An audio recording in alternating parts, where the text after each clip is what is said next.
আসসালামু আলাইকুম dear friends. কাঁঠাল কাঁঠাল হচ্ছে আমাদের জাতীয় ফল। জাতীয় ফল আমরা বছরে একবারই পাই।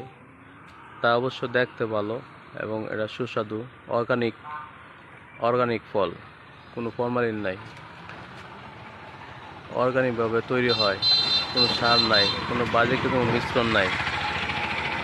তাই এই ফলটা আমাদের প্রচুর ভিটামিন আছে। 12 মাসই হয় না, বছরে একবারই হয়।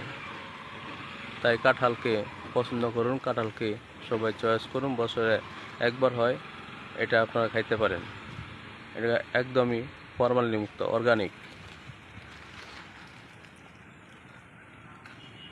দেখুন আপনারা একটি গাছে কতটি কাঁঠাল, ঠিক গাছের উপর থেকে নিচ পর্যন্ত অনেক কাঁঠাল। তাই কাঁঠালের দাওয়াত রইল। ধন্যবাদ। আসসালামু আলাইকুম।